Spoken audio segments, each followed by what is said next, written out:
It's going to be quite the show today as we get ready for the golden age. Coming any minute. Coming at you. Do do do do do do do do do.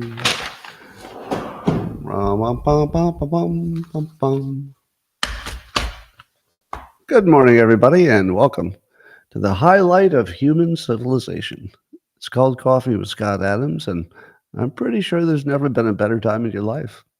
But if you'd like to take this experience up to levels that nobody can even understand with their tiny, shiny human brains, all you need for that is a cup or a mug or a glass, a tank or chalice, a stein, a canteen, jug or flask, a vessel of any kind.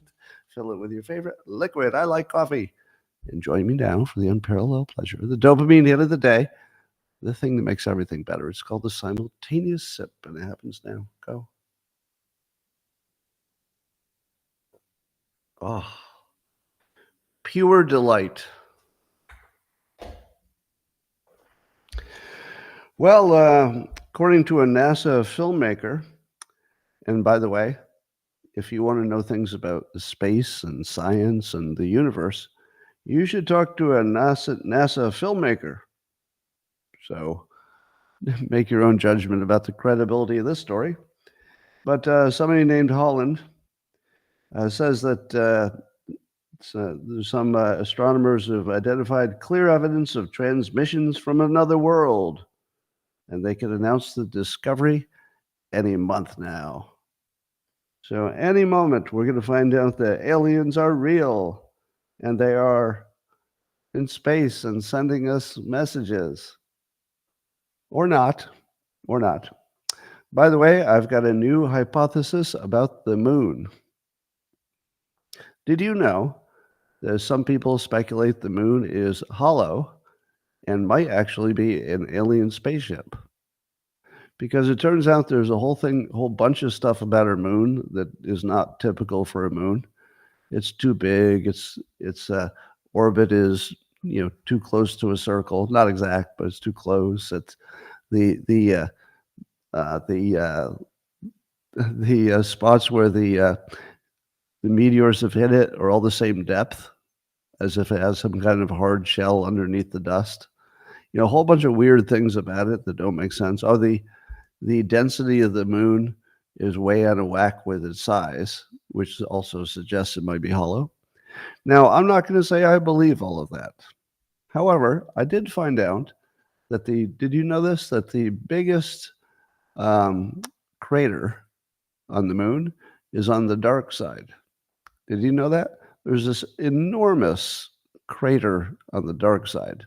All right, here's my hypothesis.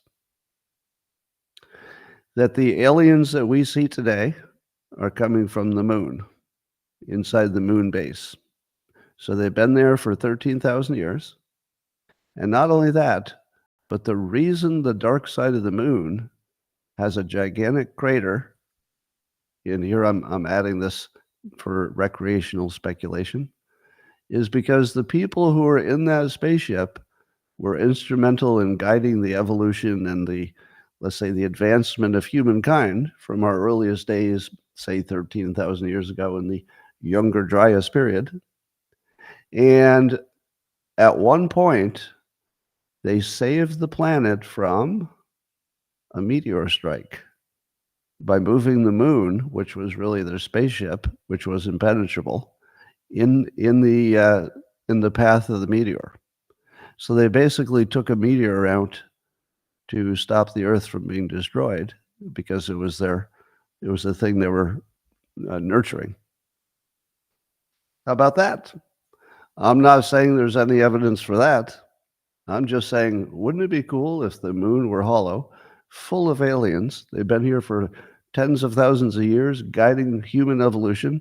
That's the reason all of our myths have these aliens who are in space. And they saved the world at least once with their advanced technology. And they're sending out UAPs that look like orbs. And the reason that we can't figure out where they're coming from is they're coming from the moon, inside the moon. Yeah, maybe. Well, in other news, the following companies appear to be uh, buying or creating their own nuclear energy. So companies have now announced they're going to go nuclear, meaning that for their own products they need nuclear power. Is I believe Amazon, Google, Microsoft, and Oracle. Now I could use a fact check on that, but I think all four companies have now announced that they're getting in the nuclear power business directly or indirectly in the sense that they need it to be paired with their products because AI needs a whole bunch of electricity. Crazy, crazy amount. And I'd like to tell you that the movement of these major companies toward nuclear energy is the beginning of the golden age. Now you can see the tumblers falling into place all over. Nuclear power becoming not just something to talk about and something to argue about, not something that divides the country, but in fact, a huge uniting factor, which is the biggest factor of the future in our success. I would argue that the countries that do the best over time are the ones with the best energy situation. Now, you also need some luck and some geography and population stuff to be on your side. But generally speaking, in the modern world, whoever has the most energy is going to be the winner of everything, economics, wars, everything else. So by having our best and brightest going hard into that nuclear domain, it really does signal the beginning of something so amazing that I don't even know that we can completely grasp where we're heading. Because if you add AI and robots to almost unlimited electricity, what's left? You're pretty close to solving all of your problems at that point. And we seem to have a clear path to getting there. The biggest problem would be getting in our own way, government regulations. Do you know what would solve that? Trump and Elon Musk. The only things that could keep us from dominating the world in nuclear energy and therefore, keeping our place as America as a standard for what a country should be is probably a lot of regulations. And we are just a few weeks away, we hope, from putting in place everything we need to get to the golden age. And if you don't think it's the golden age, then you don't know that the Dilbert 2025 calendar that you see over my shoulder there is already available for pre-sale. Yeah. Last year, no Dilbert calendar. But this year, it's back. But you can only get it at the link at dilbert.com. You cannot get it on Amazon or any bookstore or any other site. At Amazon.com, you'll see the link to the sales. It's the only place you can get it. Also, my update of my book Win Bigly is out now. That's on Amazon, so you can get that the normal way. And it's an update on persuasion. If you really want to understand how Trump can bring the golden age, which he is, you want to read Win Bigly, second edition. All right. Apparently, the FBI just updated its crime statistics and has reversed from crime was down to crime is up 3 weeks before the election. Do you hear that? That's a tumbler falling into place. Now, the tumbler is sort of a lock or a combination safe. The tumblers are the internal connections or the internal little gears and mechanisms. So that just fell into place. So it looks like we've got some nuclear power in our future, maybe some aliens discovered in space, the Dilbert calendar for 2025, and crime statistics have been corrected, which should have the effect of giving us a President Trump and all the solutions we need. Meanwhile, Elon Musk announced that tomorrow night through Monday, he's going to be giving a series of talks throughout Pennsylvania. They're free. You just have to sign something that says you like the First and Second Amendment, I guess. Now, Elon Musk is taking time off from running the most important companies in America, well, in some sense, and he's all in. This is what going all in looks like. When the richest man in the world who's got the most on the line, the biggest risk, one of the most capable people, 200 million followers, when he tells you we're not going to lose Pennsylvania because he's going to make sure personally, click. Did you hear that? That's another tumbler. Just fell into place.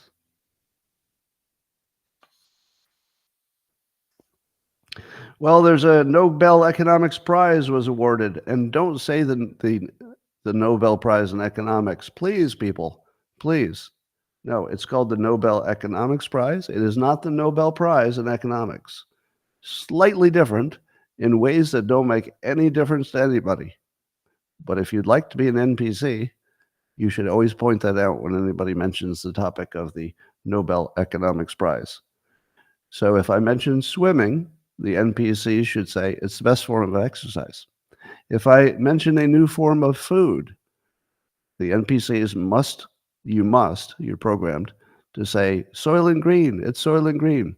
If somebody suggests building a new and better form of housing, the NPCs you are programmed to do it, say, I will not live in a tiny house, even though tiny houses are not the topic.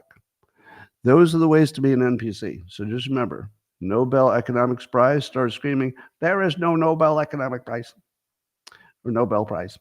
Anyway, so it was awarded for research into why countries succeed or fail. And the bottom line was that societies with a poor rule of law and institutions that exploit the population do not generate growth or change for the better. Now, you probably know what I'm going to say. You could have just asked me. I mean, it would have saved a lot of time. And I would not have even required any kind of Nobel Economics Prize, which you called the Nobel Prize for Economics incorrectly. No, you could have just asked me, hey, Scott, what makes a country fail? And I'd say, well, how about if all the institutions in the country are corrupt? Really? So if all the institutions in the country are working against the population, you're saying that would make you less successful? And I'd say, I know. You can study it, but I'm pretty sure that's going to be what's going to come out of that, is that your institutions are all broken. But here's the fun part. Why are they broken? Oh, turns out somebody's going to have to do a little extra work and maybe get themselves a much better Nobel Economics Prize if they can figure out what exactly causes some societies to have a poor rule of law. Is there any correlation between countries that have a good rule of law and countries that have a poor rule of law? Yeah, you're not allowed to ask that question. Next, why do some people thrive when others fall behind? Such science says. Did you know that our happiness is influenced only if there are people around us who are doing worse? If you're hanging out with people who are all doing better than you, what happens? You're unhappy because you're like, well, why am I not doing as good as everybody else? And it turns out that you need a few people who are doing worse than you, or you won't be happy. So they did a study on that. People. You didn't need to do that study. Just ask. Just ask me next time. Yes, you can't be happy if everybody around you is doing better. You didn't really need to do that study. You could have just asked me. Save you a lot of time. Well, I've been talking about the app Perplexity, which is sort of a replacement for Google search, but way better user interface. And New York Times was suing them for using the New York Times content in some way that they thought was inappropriate. The Wall Street Journal has joined that fight, also going after them.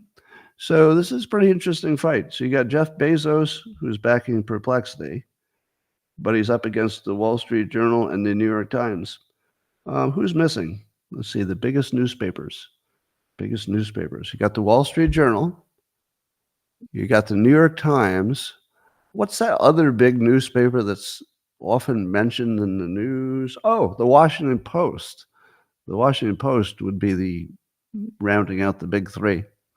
But the Washington Post is not suing Perplexity. I wonder why. What do Perplexity and the Washington Post? Oh, that's right. Bezos owns both of them.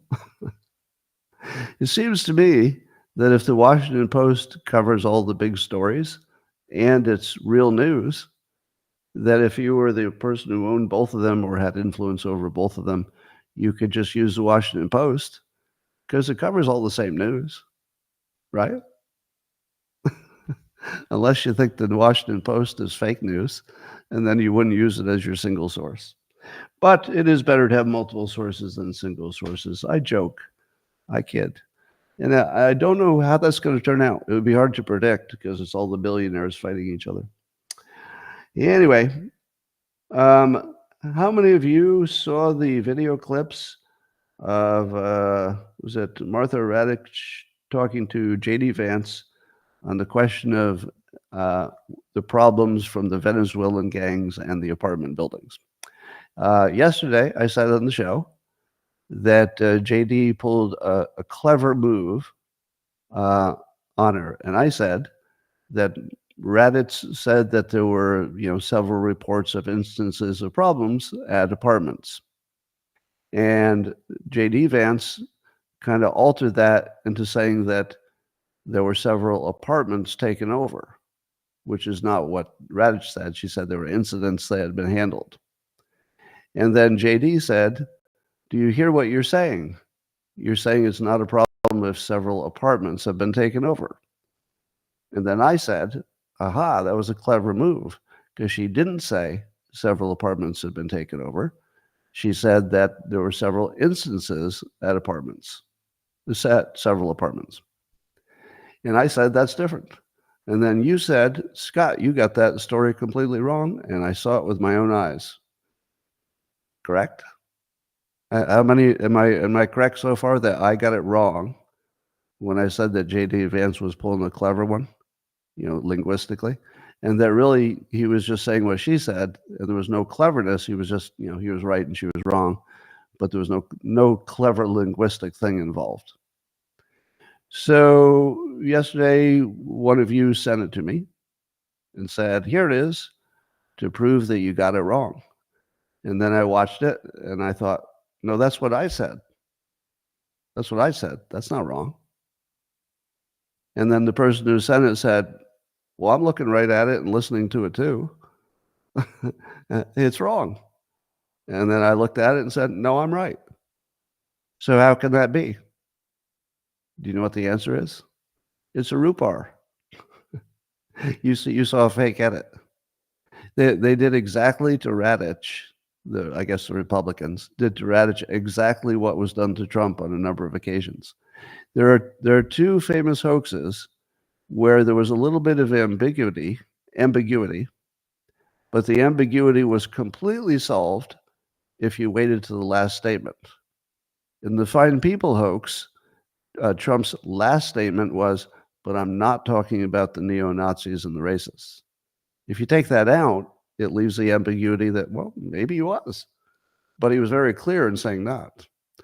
When the hoax about the drinking bleach happened, and everybody said, he's not talking about light as a disinfectant.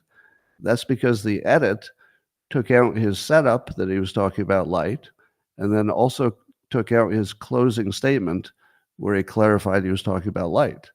If you take them out, the ambiguity remains and you can interpret it the wrong way. I believe the last thing that Raddatz said was, we're talking about a handful of incidents. So that was the clarifier at the end that got cut off.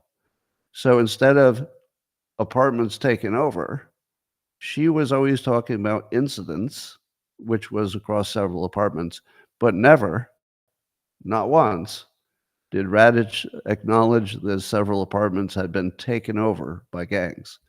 J.D. Vance added sort of the takeover part, but then when Raddatz went to give the final clarification of, but we're only talking about a handful of incidents, that part got cut off.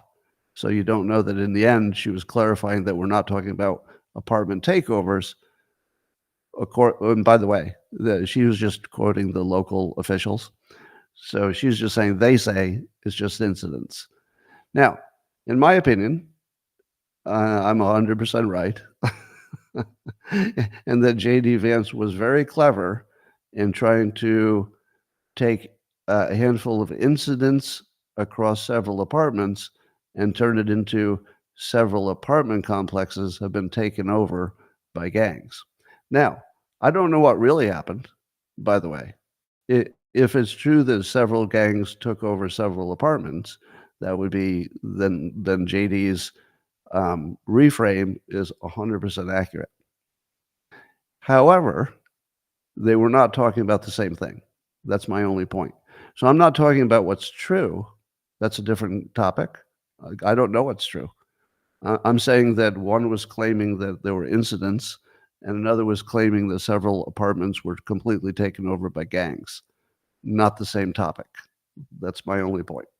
Now, if you're disagreeing with me violently right now, and I know you are, you have to go find the full video.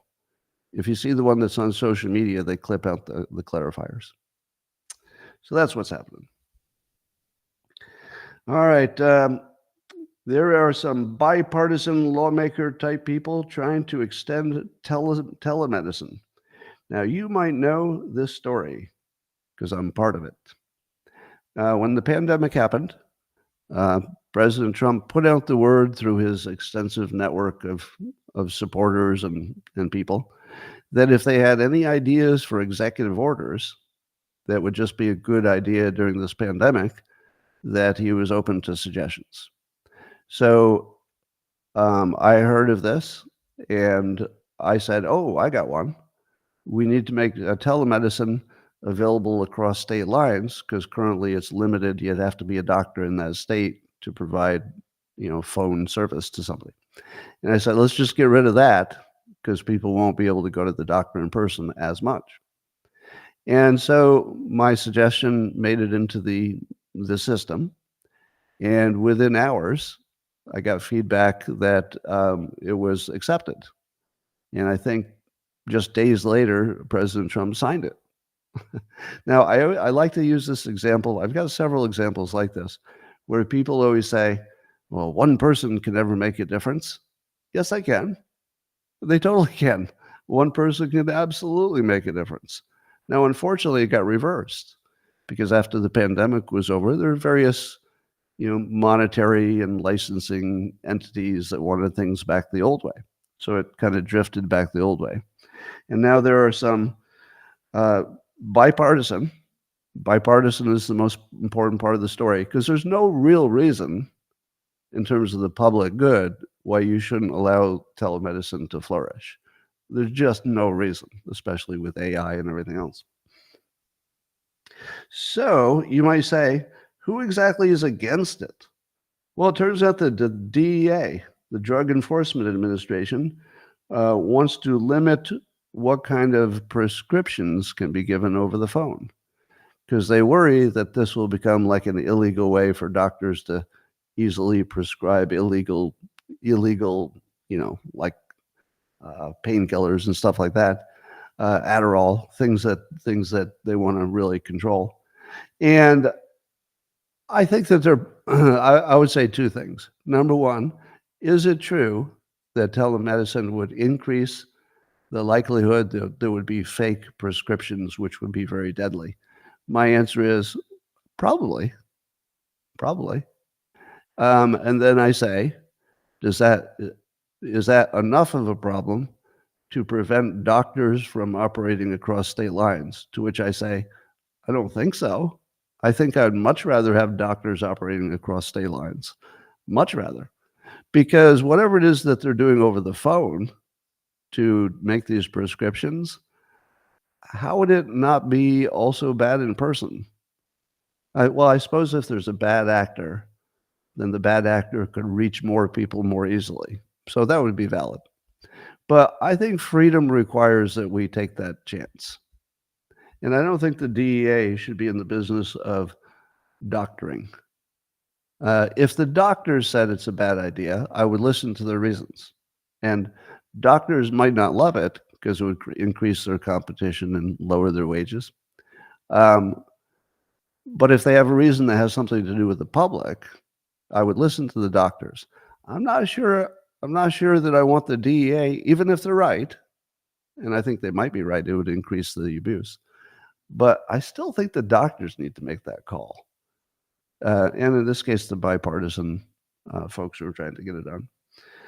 I don't think I wrote down the names of the bipartisan groups, but The Hill is reporting on this, by the way.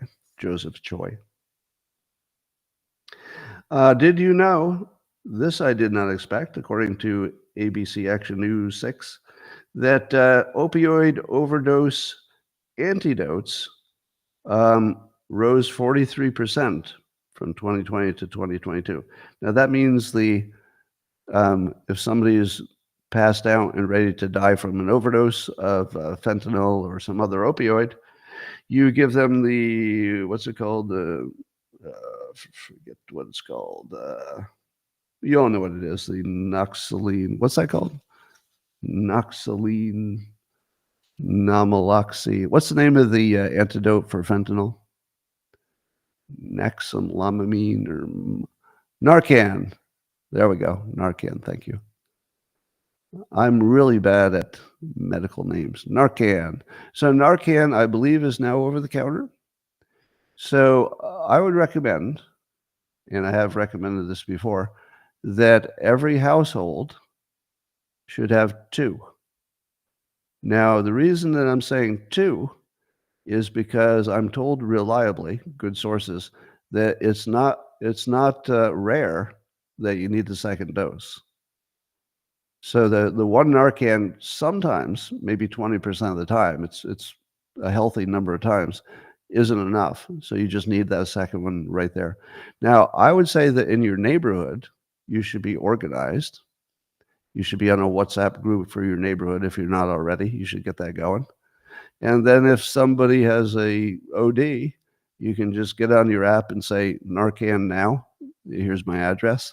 And there should be 5 neighbors who show up with it within a minute. I mean, we could have that world. It would take a lot of organizing, but apparently it's worked so well that the overdose deaths slightly decreased. Slightly decreased. Now, slight decrease doesn't excite me, but it had been going up every year. So good job, everybody, on the Narcan. Good job. You know, this is one of those golden age situations where in many ways, it looks like largely the public organized to make this happen. So this is a case where the government can only do so much. There's just so much. One of the things they could do is make it available over the counter. And I think the government did that in enough states where it makes a difference. So the government can get out of the way. But when it comes to the overdose deaths, that's all they can do. They can just get out of the way. And nothing else, really. It's got to be somebody that's standing within 20 feet of them or doesn't work. Although the police and first responders have done a great job with the Narcan as well. Apparently, SpaceX has plans to make Starlink up to 10 times faster. There are a whole bunch of little tweaks they'd have to do.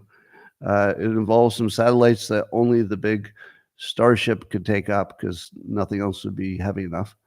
And some changes in the altitude and some other tweaks. But if they did that, they'd get a 10 times faster speed.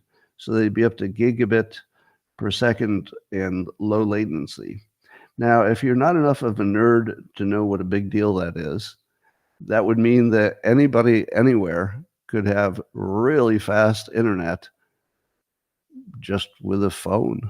if you're within, you'd have to have the Starlink base station, of course. But if you had the base station, you're good to go just about anywhere. Now, this change, take a while to get this change. If you're looking at it from a business model perspective, I think I've told you that I'm strongly considering getting a Starlink base station as a backup. So it wouldn't be my main one because I do a lot of live streaming and, I like the fastest of the fast speeds. So I wouldn't use it because I've got a faster ground speed and I use it for business. So it matters.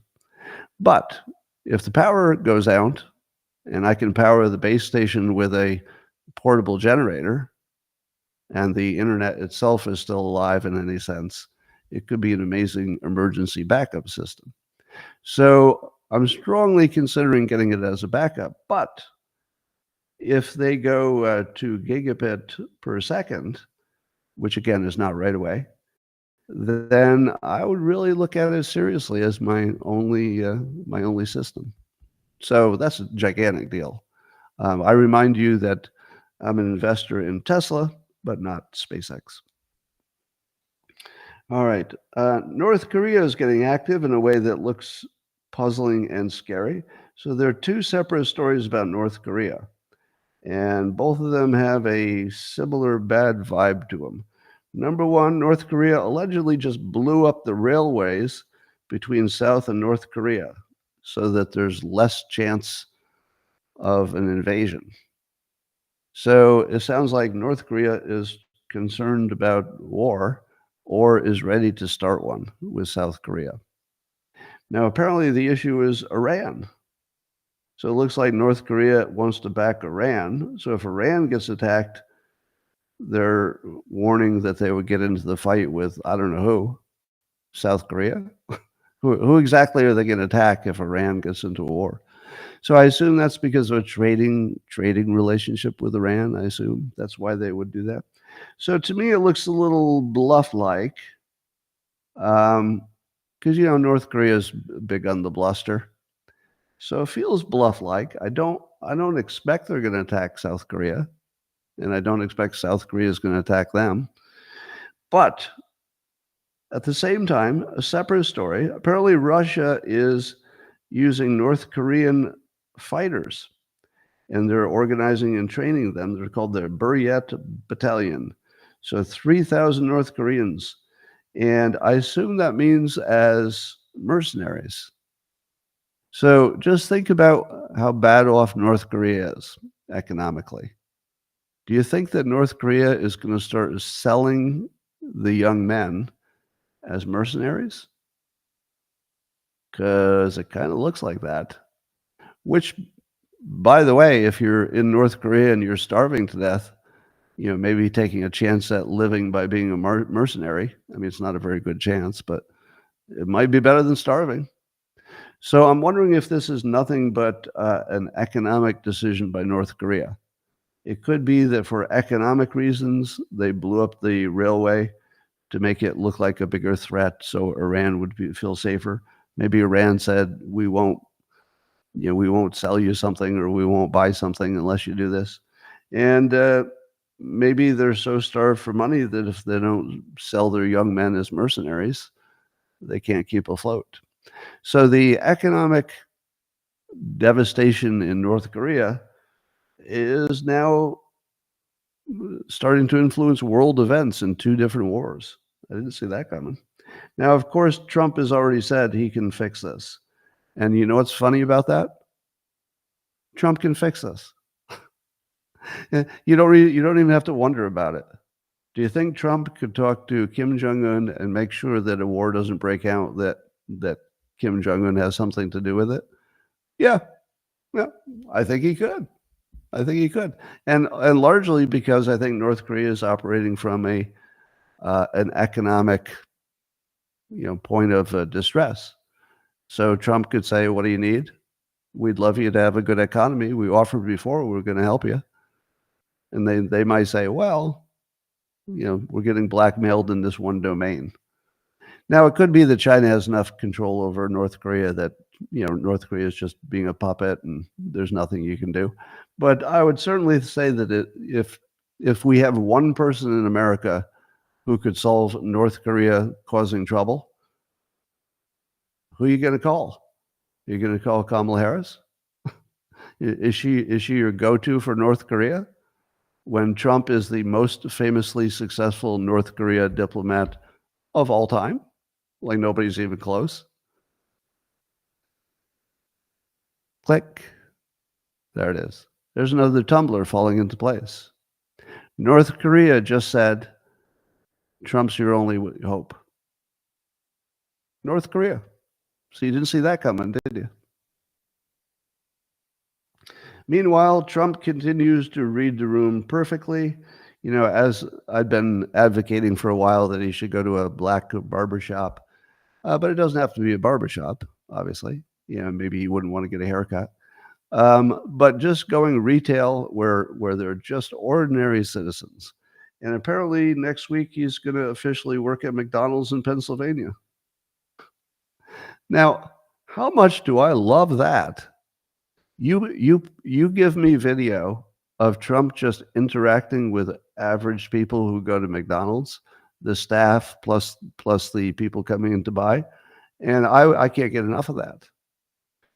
That's something he does so well that it's incredible. By the way, you know, there was I told the story of Bill Clinton going into, I think it was McDonald's, and he was confused with Joe Biden by the woman who was working the cash register.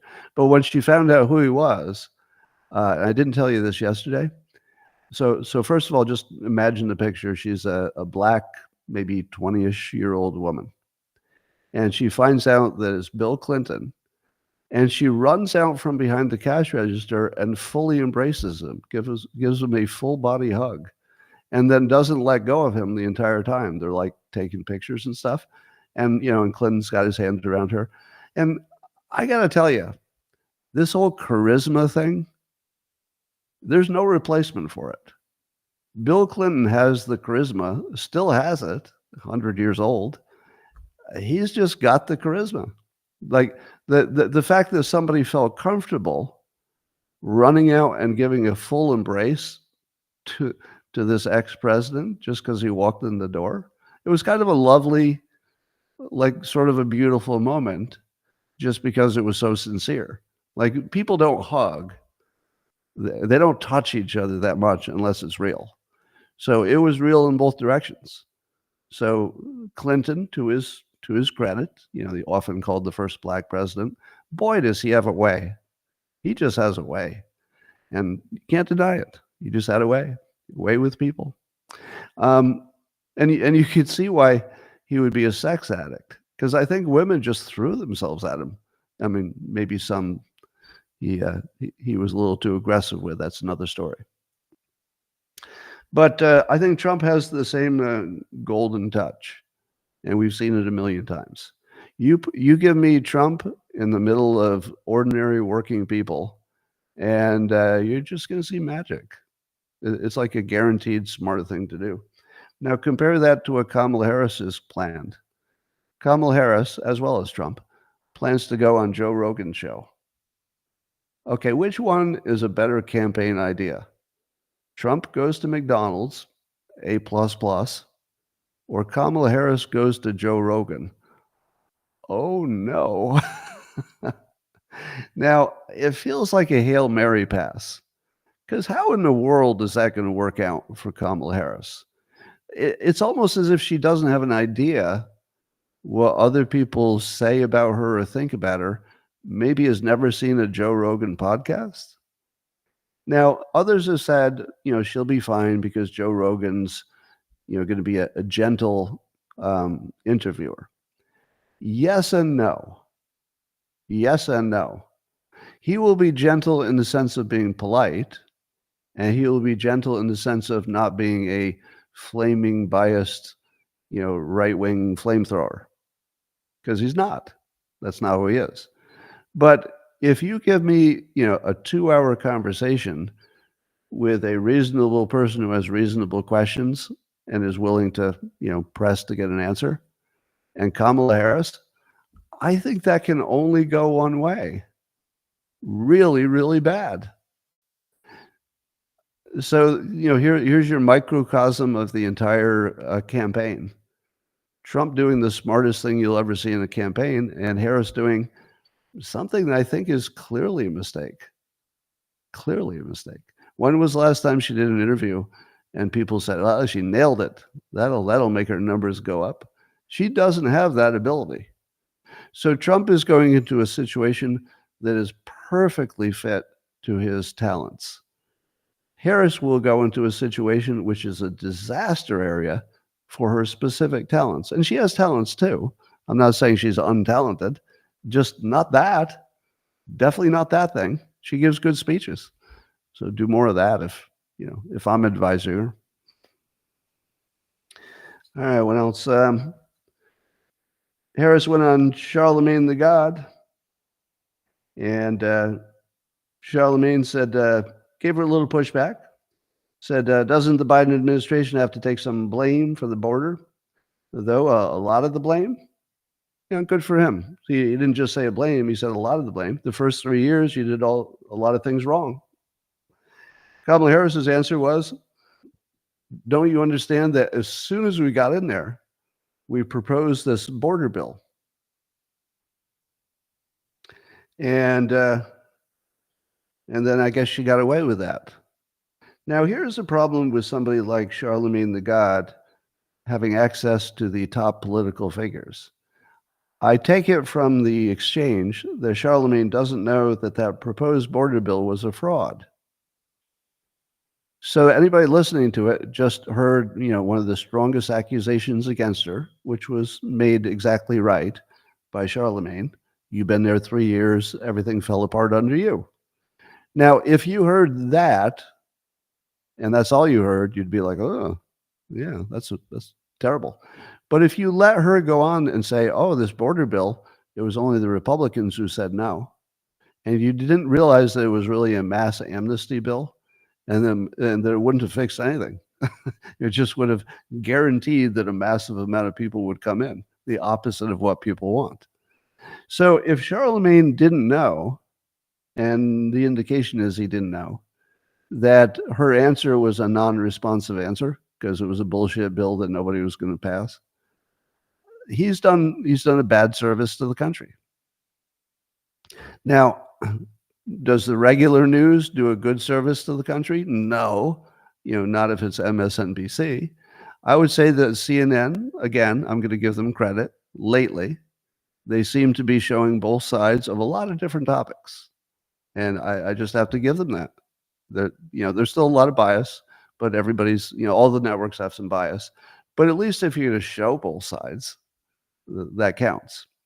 If you're going to have access, because you're a celebrity and you've got a lot of pull, if you have access to the top politicians and you didn't know that the border bill was a fraud, you are doing a disservice to the country. Because I don't even think Charlamagne will get what he wants. Because Charlamagne wants the border to be secured, as do I, as do you. And the person who is least likely to do it just got away with a massive, massive lie. Effectively a lie, and he couldn't catch it. That is a really dangerous situation. So I do like the public figures who are just public personalities like Charlamagne. I do like them talking to the politicians because you get a different look.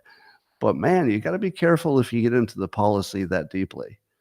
Maybe it's better if you're going to talk to a celebrity or somebody who's not like that deeply into the news. If you're going to talk to Jimmy Kimmel or something, you can talk about your favorite food. I'm okay with that. What's your favorite band? Fine.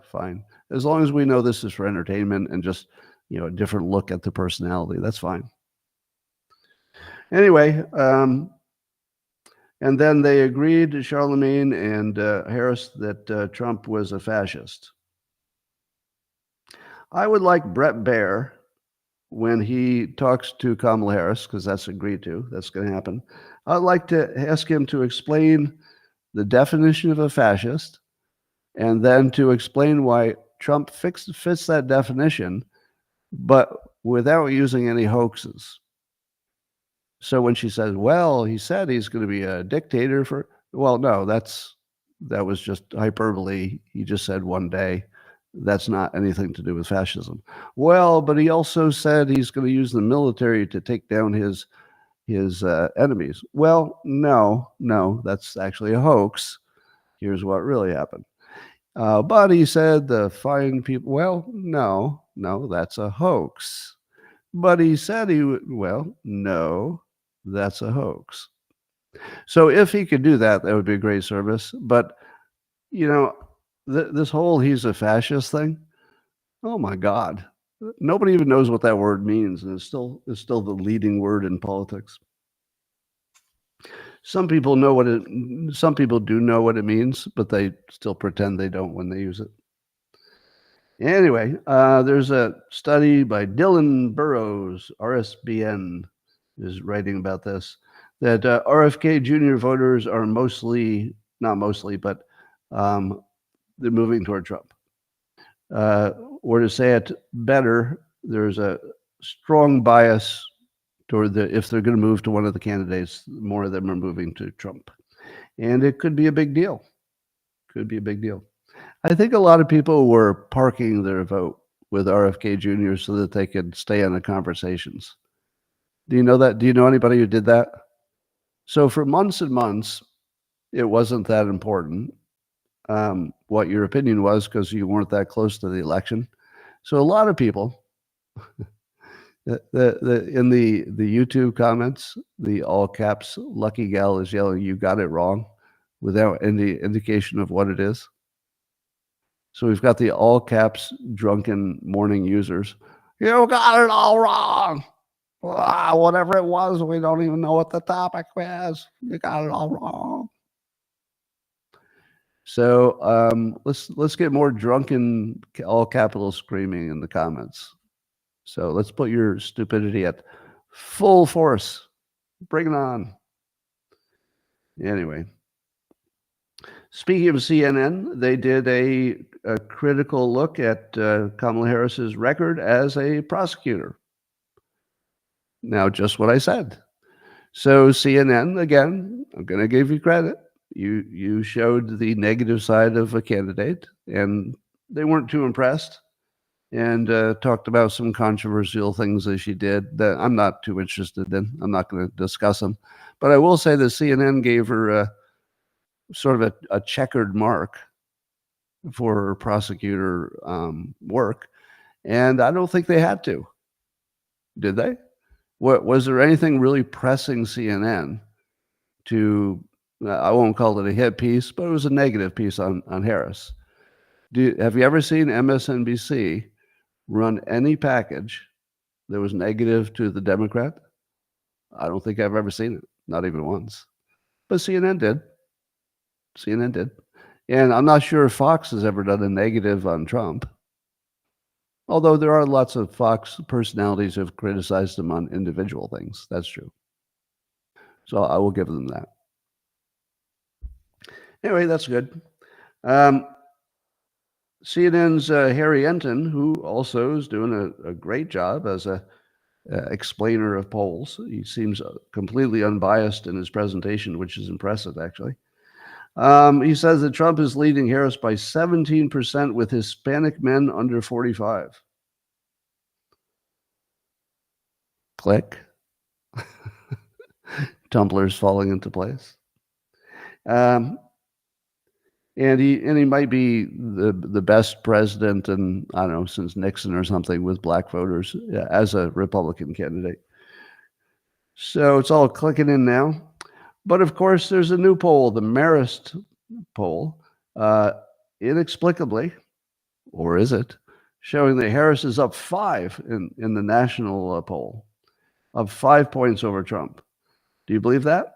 The last poll showed Harris was up 2. So this would suggest that Harris is not only doing better lately, according to this one poll, but a lot better. Is that what you're seeing? Now, the Marist poll, some say, is a very credible poll.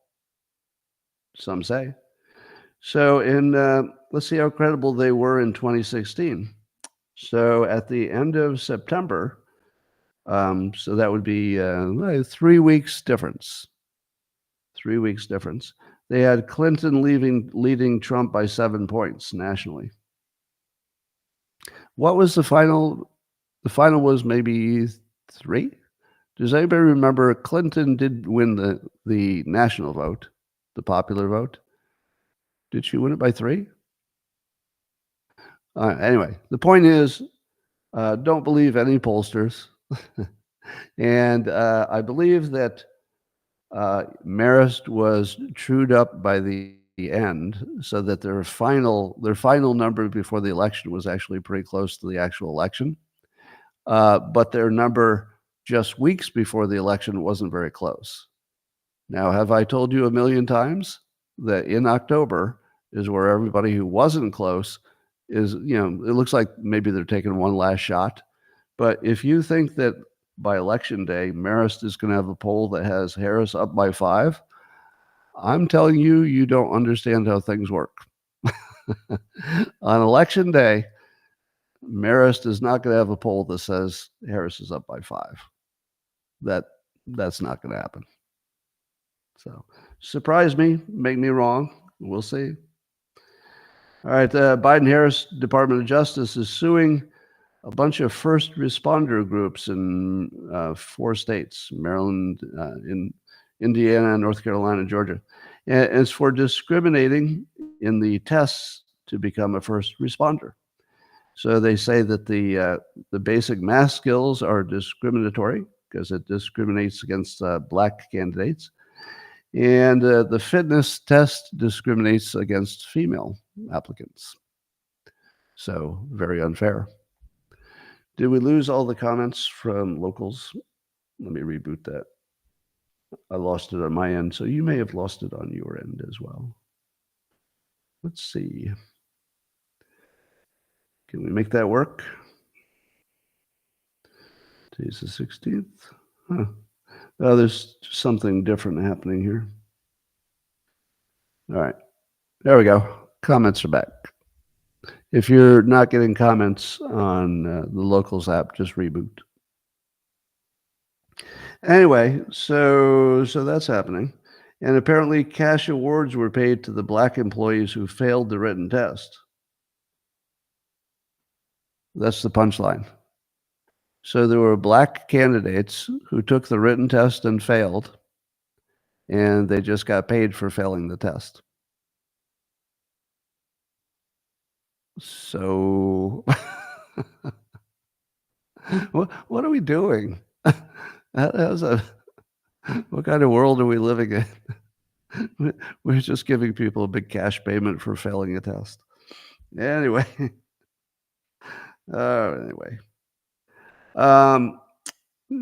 Trump went on a Bloomberg event where he talked in front of some big group and got interviewed on stage.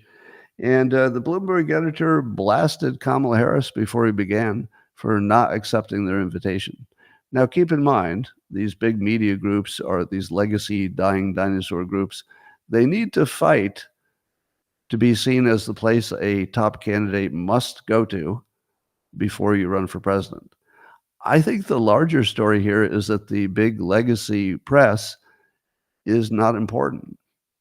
So when you tell me that somebody didn't talk to Time magazine 20 years ago, I would say, well, that's a huge mistake. You got to talk to Time magazine. But in 2024, does it really matter if you talk to Time magazine? In 2024, does it matter if you talk to Newsweek? No. Does it matter if you talk to Bloomberg? Not really. Not really. So, but Trump did, which makes him look good. And then Bloomberg, blasted Harris for not doing it. But it's really not about Harris, is it? If you ask me, Harris is smart to skip this event because it wouldn't be one that she would excel at. So why do it? But it would be good for Bloomberg because then they could say, we're important and we can get the big stuff and look at all our clicks.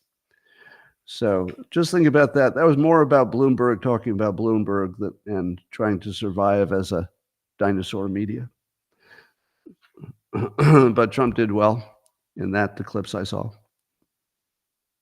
Um, Mark Halperin, veteran, smart political, what would you call it, analyst? I'm not sure, advisor. I'm not sure his many hats. But anyway, he was on Tucker Carlson, and he says he predicts that if Trump wins, it'll be the psychological collapse in the Democratic Party will be the greatest mental health crisis in the history of the country, and that it will be massive therapy and acting out, etc. Again, you could have just asked anybody. Obviously, we saw what happened in 2016. Do you think less of that's going to happen this time? No, it will be a massive, massive mental health problem. And it will be the people who don't understand where they are or what's happening. Now, one of my best predictions of all time, maybe the best, was that when Trump entered the race in 2015, just think about when this was said. I said that Trump, as a master persuader, as I called him, would change more than politics. I said he would change how we even saw reality itself. Anybody want to tell me that that was accurate? Did Trump change how you saw reality itself? Yes. And that's the reason that there would be a massive mental health crisis if he wins, because the reality is so uneven, like we're not even living in the same planet anymore. And that's new. That happened since Trump came on board. Yes, Halperin is completely correct here. Halperin also had the story of how Nancy Pelosi allegedly got Biden out of the race. So it was a combination of threatening to cut off all the fundraisers, because she could simply talk to the fundraisers and say, don't give him any more money. And he wouldn't really be able to run a race without the big checks. And then said that she basically make sure people didn't endorse him, so he wouldn't get the big endorsements that you kind of depend on. That would be a bad look. But if he left, that they would celebrate his successes and call him George Washington and make him a superstar in history. So that makes sense. I mean, I don't know if that's 100% true, because, it's people talking to people talking to people, but it sure fits. I mean, if it's not exactly true, it feels like it's probably mostly true. Anyway, so let's do the list of things that Kamala Harris thinks that black men are unable to do. Kamala Harris thinks that black men can't figure out how to get an ID. She thinks they don't understand the news about Trump being a fascist, so they got to tell them.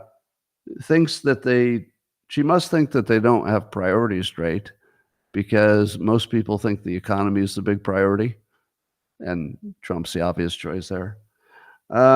She says they need help with crypto, but only black people, only black men actually. So only black men need help with crypto. That's pretty condescending. And by the way, if you spend 1 minute in crypto, you know that that's not true. Crypto is one of the most open, available to everybody thing you've ever seen in your life. Do you know anybody who's black who wants to get into crypto who can't figure out how to do it, doesn't know who to ask? Blacks are doing fine. I mean, that's just anecdotally. My observation is it's a very egalitarian domain. But Kamala Harris doesn't think so. And she thinks that black men need affirmative action to get jobs, to compete. So if I were a black man, I would just hate this bitch, because she's just all about, you guys can't get ahead. Why can't you get an ID? Why don't you understand crypto? Why can't you get a job like everybody else? I mean, this is seriously, seriously racist. It's just racist. How about you treat everybody as an individual? And then there will be black individuals who do great in all domains, And there'll be white individuals who do great sometimes and don't do great other times. How about we just treat them like people? How about that? How about everybody who needs help with crypto gets it? How about that? I'd like to spend part of today, by tradition, misunderstanding tariffs. Would anybody like to join me in misunderstanding tariffs? So let me explain what I think is true. And then, since we all disagree about everything, you'll tell me how I got it all wrong. Here's what I think is true. I posted this today. I said, let's pretend Republicans and Democrats disagree on when to use tariffs. So we have to pretend they disagree. That's the first part of the conversation. If you don't know that Democrats and Republicans completely agree, including Trump, they're all on the same page. If you don't know that, then you can't do the pretend conversation where you pretend that there's a difference. So the spoiler is there's no disagreement. There is no disagreement between Democrats and Republicans on when you should use a tariff and when you should not. There never has been, and maybe there never will be. Right?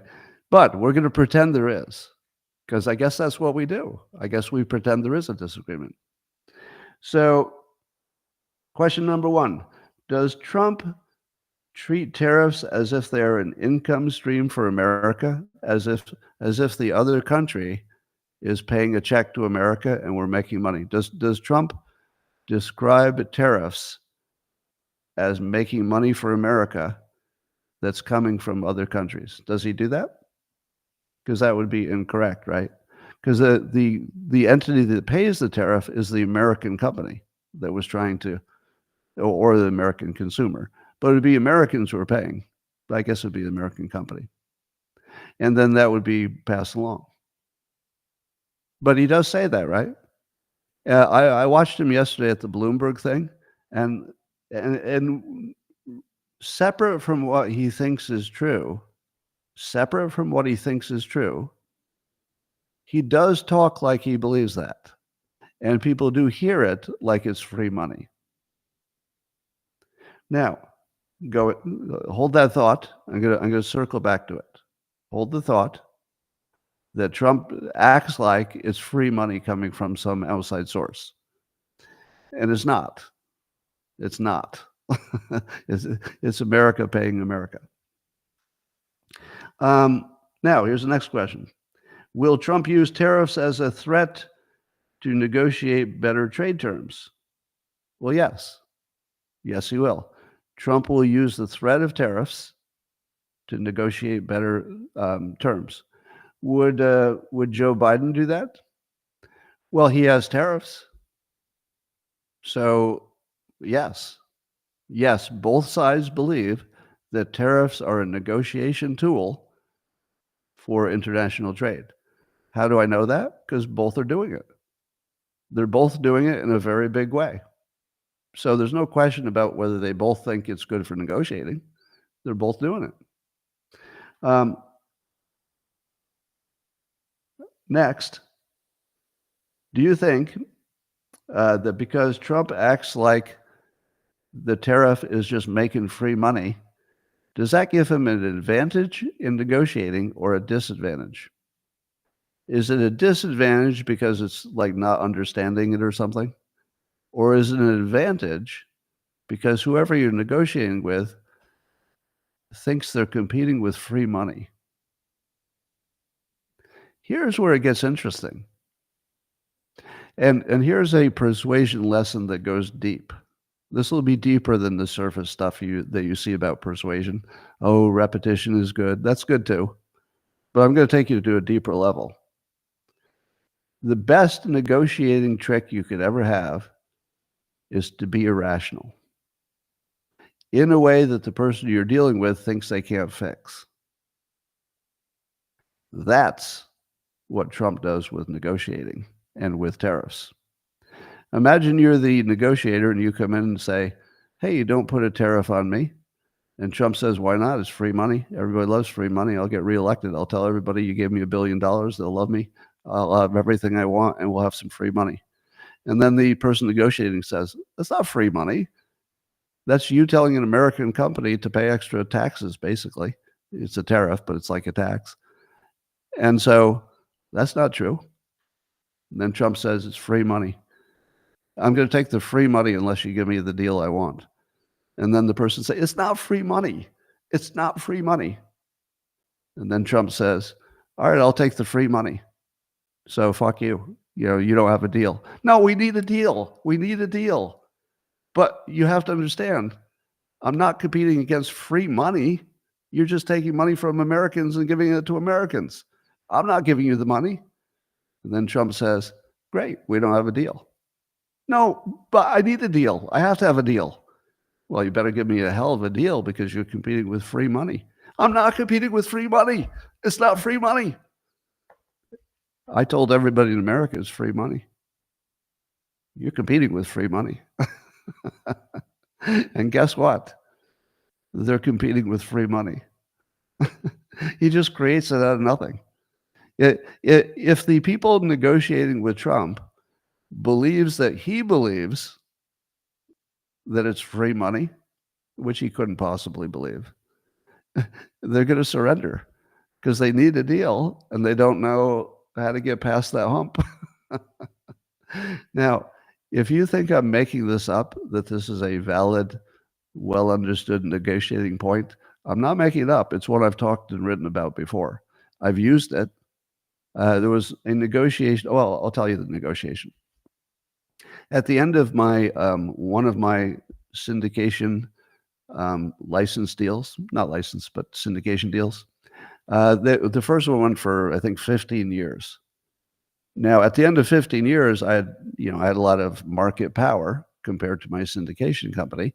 And so when it was time to renegotiate, I thought, whoa, I'm going to get a higher percentage and get a few extra things because it's been, a little lopsided the other way for years. And then I was told, oh, you may have forgotten that there was a clause in your contract that if you go to somebody else, you still have to pay your old company. And I said, wait, what? If I don't do business with you at all, and I go to your competitor and I'm only working with them, I still owe you money? Yeah, that's what you signed 15 years ago. I did? And I had to look at it.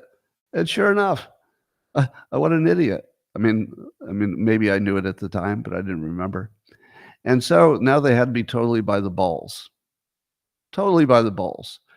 Economically, it didn't make sense to go anywhere else. It made sense to stay because I could get a real good deal for staying. But I said, if you keep that in there, that is so outrageous, I'm going to quit the business. And they said, what? You would never quit the business. You're making millions of dollars per year, and you can't go to the competition without paying us. So if you're not going to do that, you're definitely not going to quit the business. And I said, apparently you don't know me. This is so outrageous. I will quit the fucking business. And you're going to have to explain to your partners why you lost your biggest cartoonist. I'm out. Now, did I mean that? No. Of course I didn't mean that. I'm not going to give up millions of dollars for drawing, silly little pictures every day. The best job ever. But did I convince a very skilled negotiating professional that I was absolutely serious that I was going to do something that was batshit crazy? Yes, I did. And did it work? It did. I ended up staying with the company, but they gave me the terms that I wanted. Later, I left because there was a merger and blah, blah, blah. But yeah, this is a term. Acting irrational is negotiating. Now, this isn't the only entity. This is not the only case you've seen Trump act irrational, but it's an act. When he tells Kim Jong-un that it's going to be raining fire or whatever, it's just all part of the deal to act irrational. You got to act irrational, or else people will think they can keep negotiating. That irrational wall is really, really powerful. So I can't read Trump's mind, but in my head, I believe he does understand tariffs, and I do think that he knows how to negotiate. And when you put understanding of tariffs together with knowing how to negotiate at the highest level, not just an ordinary negotiator, it looks like this. It looks like people saying, "Why don't you understand?"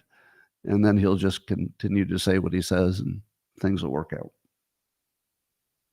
New York Post says that that Act Blue organization that collects money to donate to Democrats, there's a GOP strategist whose name and address I guess got used for all the fake laundering of money. So the accusation is that Act Blue, they can't write legally, they can't write big checks, gigantic checks. So they have to pretend that they're getting lots of little checks from individuals, and then it can go to the politicians. But if they, so what they're doing is finding people who probably don't pay attention to politics at all, taking their name and pretending that they give money every cycle, along with lots of other fake names. And apparently, there are a number of reports that it's quite clear that this is just a money laundering organization, according to the allegations. I say that last to stay out of trouble. Anyway, speaking of Joe Rogan, he was saying the other day that you can't find a negative story about Kamala Harris on Google. Now, that may be a little bit of an exaggeration, but not much. So look at our system that we have. So we've got the social media network is totally biased. We've got Act Blue, which is looks apparently corrupt. We've got every state passing laws that appear to be only designed for rigging elections, such as you don't have to check the ID of people voting overseas, for example.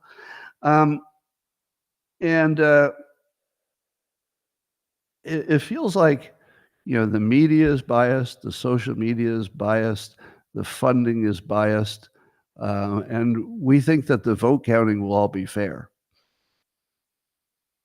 Just hold that in your head.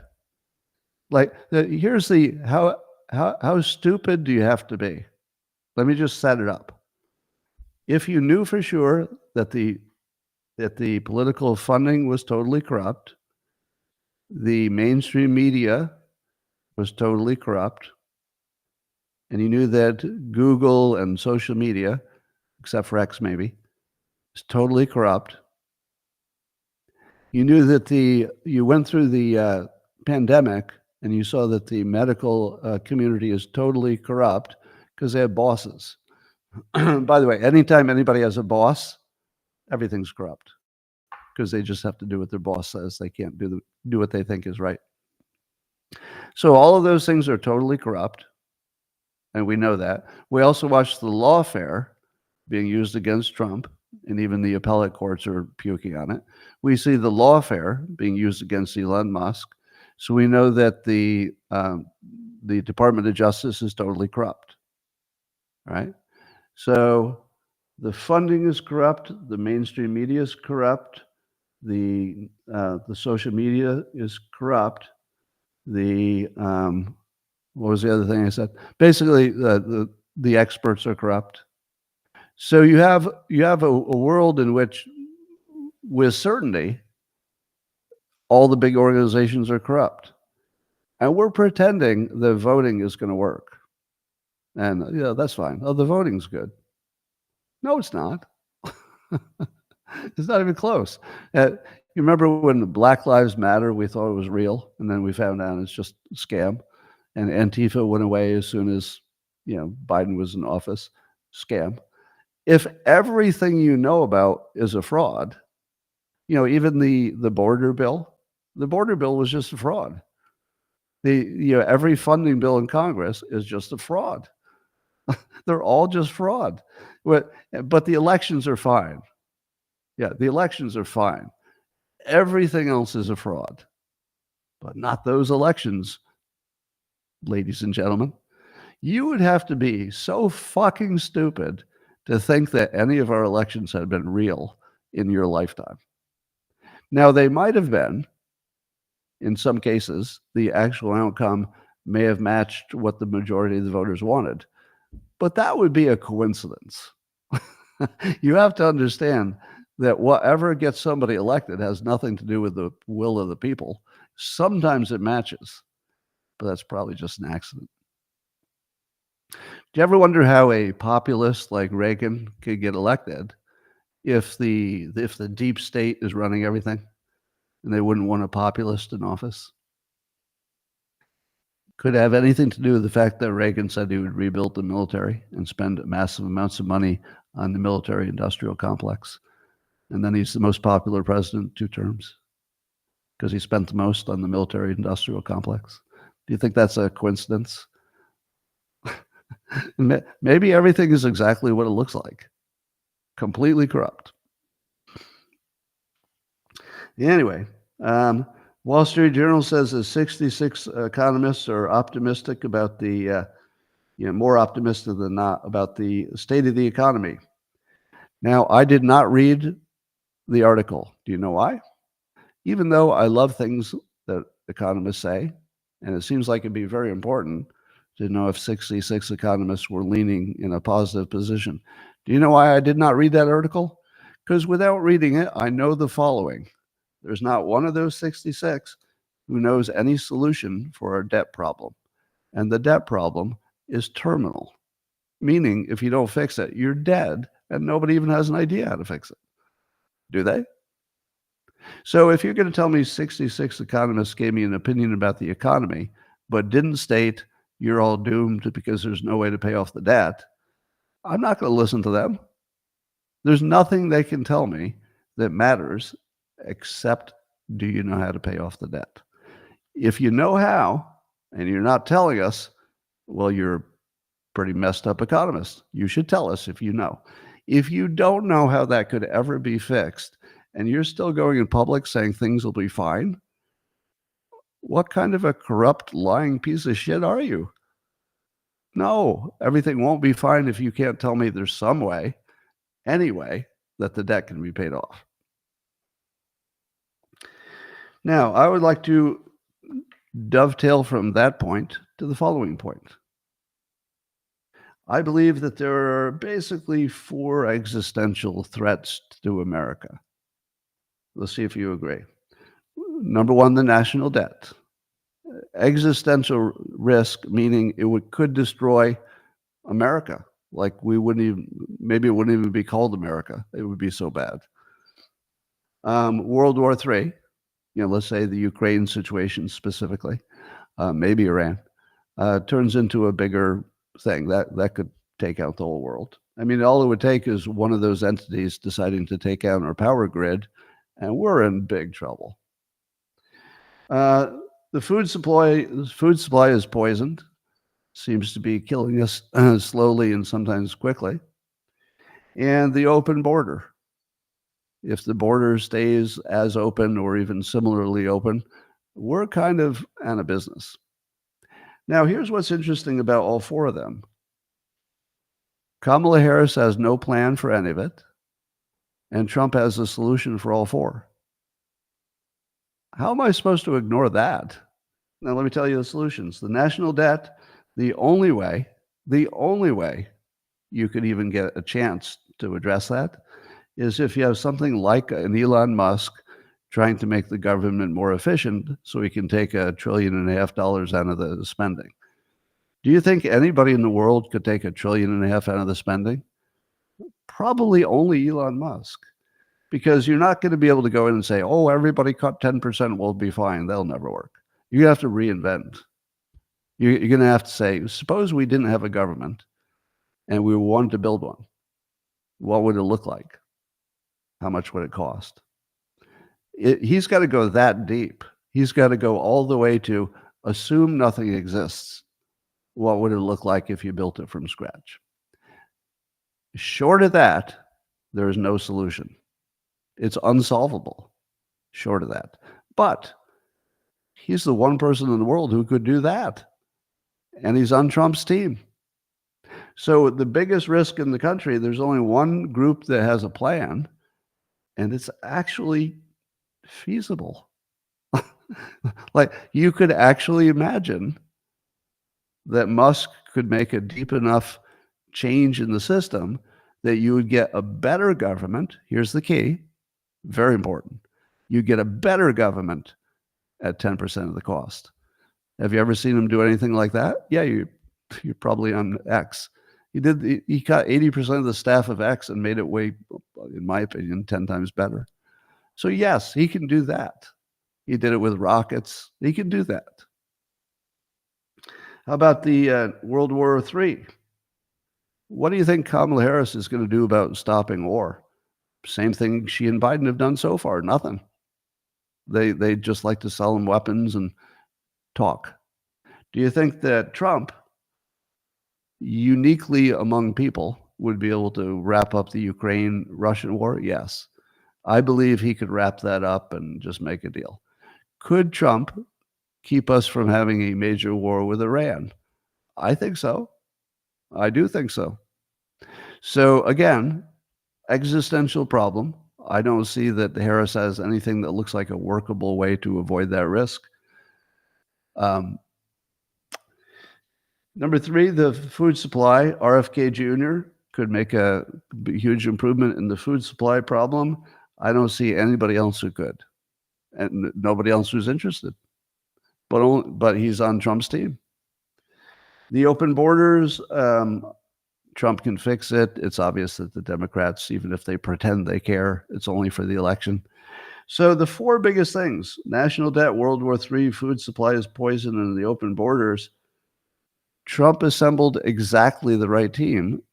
And of all the people in the world, he ended up with the best people to solve these problems. Of all the people in the world, because Elon Musk isn't like, oh, he's one of the good ones. No, he's Elon Musk. There's only one. And there's only one RFK Jr. And you need all of that power. You need all of that to make a dent in this problems of this size, but they can do it. Now, I would say that we could also complain about education, the education system. But I have some questions about that. Is our education broken everywhere, the education system, or is it almost entirely concentrated in primarily black schools where the population is primarily black?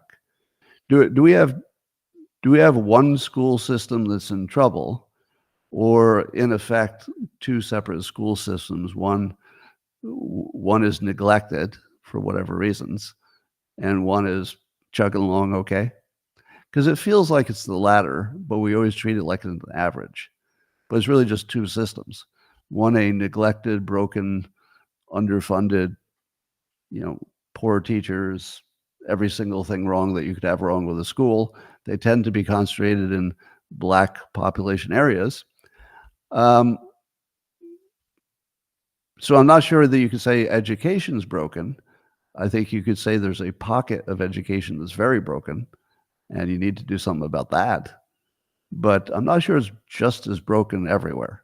If I look at the schools in my town, for example, they're good compared to schools. I would also say that education needs to be completely overhauled. Maybe AI will do that. Maybe that'll fix a few things. Anyway, the hoaxes are in full swing. The hoax about Trump using the military, I think you should mock it and say all they have is hoaxes. I wouldn't even address it. I'm not even sure anybody would take that seriously. But I would love to see Trump talk to a citizen about the question of whether he would use the military to get rid of his enemies. I don't want to see MSNBC just claim it and have a guest on to claim it. I want to see Trump at McDonald's and somebody say, Mr. Trump, they say you're going to use the military against your enemies, and just watch him mock it. Say, I'm not going to use the military in the United States. No. I mean, if there's an emergency, you do it, but I'm not going to use it to take out my enemies. That's not something that's going to happen. Yeah, the U.S. military is now authorized to kill Americans on U.S. soil. That's true. I don't know the context of that. I hope the only context was they wanted to make sure if there was a terrorist who was an American citizen, that you didn't have to treat them with kid gloves because they're an American. You could treat them as a terrorist once you realize they're just terrorists. But I also worry that that could be extended, and that maybe the point of it was for somebody to kill Trump and make it legal. So I do worry about that. Tim Walz is continuing his knucklehead theme. He was talking about J.D. Vance being a venture capitalist, and he said, quote, "I don't even know what a venture capitalist does most of the time." I think it's funny that he's running for vice president on the strength of not knowing things. Well, there's a lot of stuff I don't know. I'm kind of a knucklehead. Sometimes I say the opposite of what I mean, and I don't even know what a venture capitalist does most of the time. So I love how amazingly incompetent he is. All right, ladies and gentlemen, that concludes my podcast for today. And I'm going to talk to the locals people privately because they're so awesome. Thanks for joining. I will see you again tomorrow on YouTube and Rumble and X. Bye for now. All right, locals coming at you in